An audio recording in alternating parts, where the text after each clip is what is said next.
Hey, what is up, guys? STD Krazie again, bringing you another interview with the man himself, Psychology. And this time we decided to take a little bit different direction. Last time we talked about, the coming off the land a bit in Niagara, but there's been so many big changes in the community the last couple weeks, and we couldn't pack it all into one video, so we decided to break this up into two, and we're going to talk about the future of gaming and what some of these changes are, like the MLG partnership with X Games, and of course the big sale of Complexity to EG, some of these other big moves, and of course what roster changes means to a community, from the amateur level all the way. We're going to talk about a lot of stuff here, guys, so be patient, and of course, welcome back, Psychology. Of course, we just got through having a conversation, so it hasn't been a terrible long time for us. We're going to try to talk out... Well, welcome. Thanks for having me back. Anyway, so with this big changes in the community, these partnerships, and of course the sales of teams, and of course after every event you have these roster changes and da-da-da-da. Let's talk about this business side of things, and we'll get down to what everybody's been talking about. We'll get right into the nitty-gritty of it, Complexity and Evil Geniuses. Besides, poetic irony aside, if you don't get the joke, then you're not up on the upchuck very quickly. That's not our fault. We won't fill you in. Anyway, no, the Complexity EG transaction, how do you feel about that? I feel very strongly for Evil Geniuses in making the purchase, or the buyout, if you will, of Complexity over to Evil Geniuses. Probably the smartest move in Call of Duty in terms of teams and players and an organization growing and evolving, probably since the beginning of Call of Duty, if ever. The smartest move. And the reason I say that is Evil Geniuses has been around for, I think, 8+ years on the PC and gaming side. Very well known. They're cash rich. They've got a strong revenue, strong support base. They're in multi different tiers, multiple different games, multiple different sponsors. It is a well-established, well-cemented foundation organization that has staff and players. Yes. Just a crazy amount of assets within this organization. For them to do this is strictly a business move for them. And the reason I say that is based off everything coming up with X Games here in Austin, Texas in June. The biggest thing about this is it strengthens Evil Geniuses to make the move over to Call of Duty. It strengthens their bond, their brand, their organization. It's going to secure them their revenue, sponsors that they've approached in the past and maybe didn't secure. They're going to ascertain probably TV rights and exclusive deals, interviews, and there's so many different offshoots and potential that they have based on this move. Because if you were to go in and say, if you were going to pick one team that was going to win any event, first team you're going to think of is Complexity. So they're securing themselves to win the first ever X Games, first ever medal awarded to a professional gamer ever in the history of gaming since it's been, broken up decades ago. This is going to be the first time that it's ever brought on network television. That doesn't get a brand excited. I don't care if they bought the team for $70,000, which they didn't. They didn't buy out the team for $70,000. I can tell you right now, Complexity minimum sold for at least $100,000. And you know what? Frankly, I wouldn't have sold it for anything less than $150,000, probably closer to $200,000. So it is and you know what? Forget about the money for a second here. If Evil Geniuses had bought Complexity for $200,000 or $250,000, they're going to make that money back so quickly, it's going to make your head spin. Because of everything that's going to be happening from X Games, of course they're the heavy favorite to win. And with this potential win, let alone even if they don't win, they're going to have so many deals and so many new sponsors just lining up at the table to be signed with this group. Because there's going to be so many things coming from this. Whether it being, trading cards of players and exclusive deals and new promos and new clothing lines and just, the multiple different tiers of marketing and branding and advertising. They're going to make this money back so quickly. And what they're going to be able to provide back to their own teammates, let alone their entire organization, is going to be tenfold what they paid to secure them from Complexity. What do you say to that, Krazie? I'm right there with you on all of it, man. I think it's huge. We brought up the poetic irony a little bit beginning of this. The evil geniuses really are the evil geniuses in this case. You know, they went out and secured their spot in Call of Duty eSports, which statistically speaking is being watched so much worldwide that even though PC gamers are watching it, while Call of Duty players are still watching Call of Duty. So you're seeing this mass migration because the intensity is there. It's it's grown so much that it's a bubble, and it's starting to burst. And that's where, and I think that's why we're seeing such companies like MLG making the moves, companies like EG snatching up, of course, what's mostly considered right now, by and large, the best first-person shooter team in the world, and that's just the way it is. You're seeing this mass jockeying. We could touch on MLG a little bit more too. In the last year and a half, you've seen this major shift in MLG's tactics. They launched MLG TV. They've become the ESPN of Call of Duty, well, esports in general.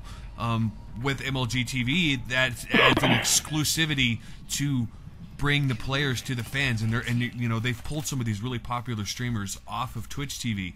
They bought up. Yeah. Well, I shouldn't say bought up. That's not right. But they did partner with, of course, X Games, which is what everybody's talking about. But also, they partnered up with UMG, and then UMG, of course, turned around and purchased Main Stage Games. They partnered up with Gfinity over in the EU.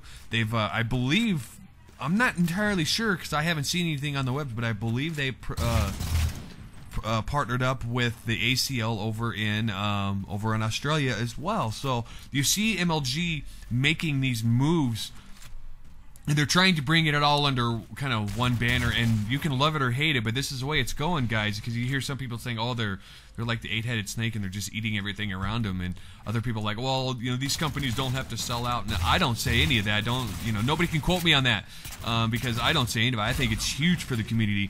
And if you really haven't been watching the news, then you probably don't know. But of course, there's the big build in China going on, where the MLG is actually building an esports arena off in China.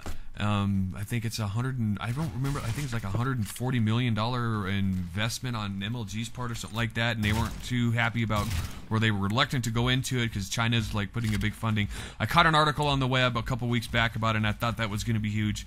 It was ironically enough, you'd think that would be big news for esports, but it's kind of got tucked away because it's going to be part of a huge video game theme park thing that they're doing over there with the Chinese. So who knows how much bigger this is going to get. And of course, you brought up network television.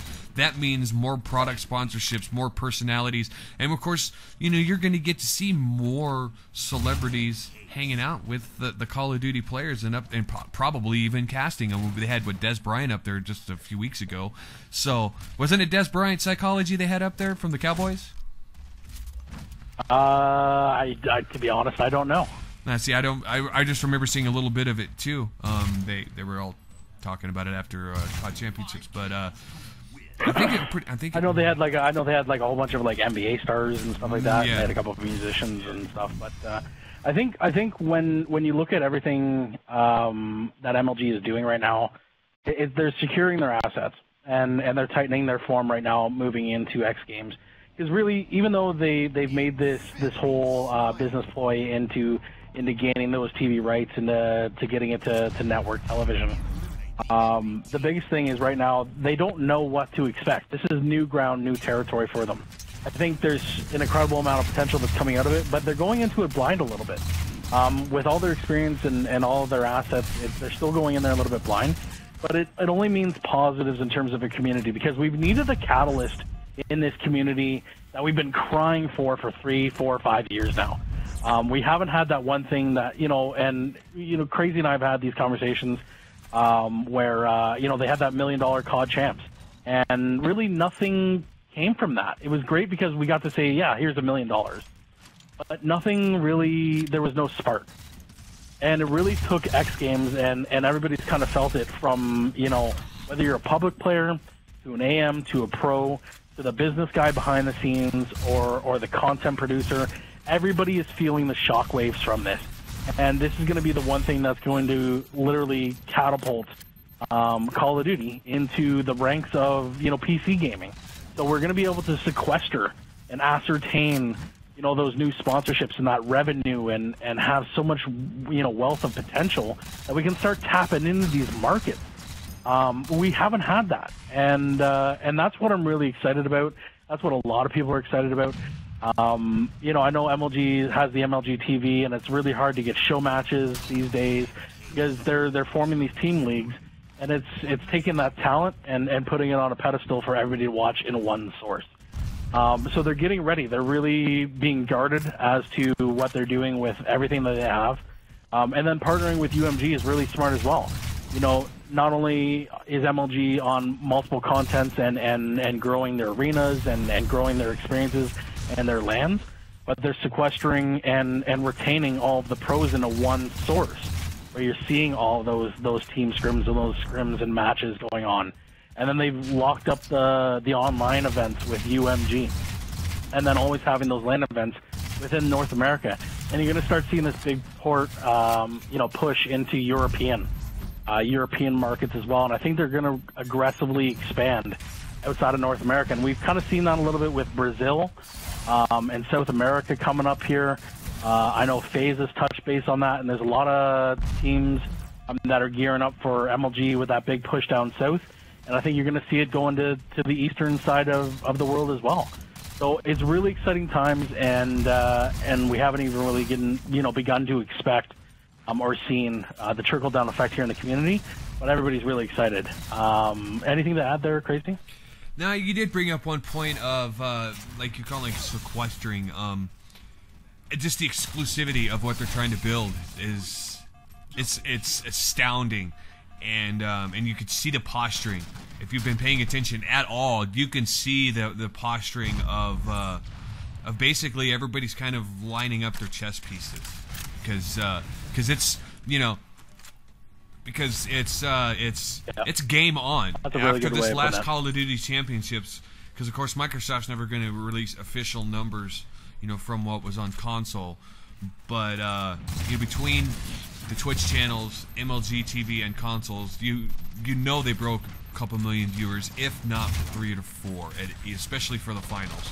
You know, at sometimes during that whole thing, there were some very intense matches, and I think that's when the bubble burst, was this last Call of Duty Championship, because of the exclusivity. It was on, you know, it wasn't on just on the Xbox. It was, you know, it was on Major League Gaming's exclusive network, and they weren't sharing revenue with 1,000 other streamers posting it online, and da-da-da-da. It became an exclusive thing, and like you said, you know, they're sequestering the content, not necessarily sequestering it, but they're definitely pulling it in under one umbrella, and that's.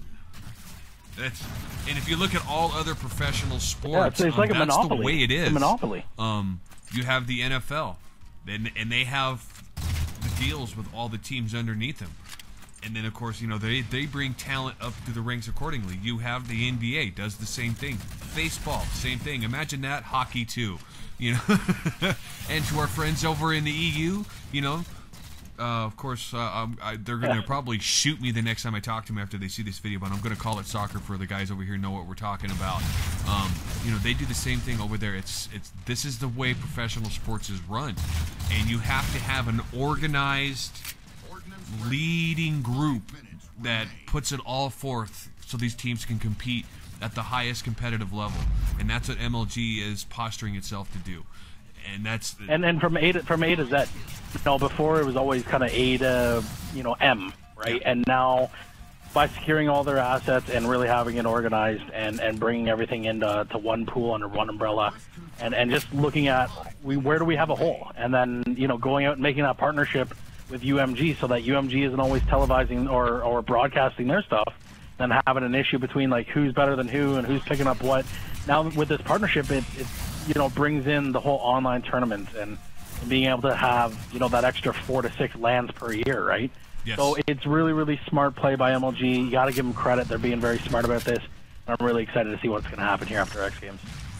All right, we are going to cut this off here, guys. We don't want to bore you too much, you gamers, with your short attention spans. We've reached the 15-minute mark. We've surpassed it. And if you're still here watching, thank you. We do appreciate it. Do got to give a big shout-out once again to those sponsors. We've got Gamma Gamers. We got Control Freaks, About 99 Ninjas. Mod Junkies, of course, Machinima, and Tritons. They do make some great headsets. I've heard lots of great things about them. I've actually seen them in the store, and I actually have a few friends that use them, and they talk high good things about those headsets. So, of course, use that code STD for your 10% off. And, of course, we'll check you out next week. Peace out, guys.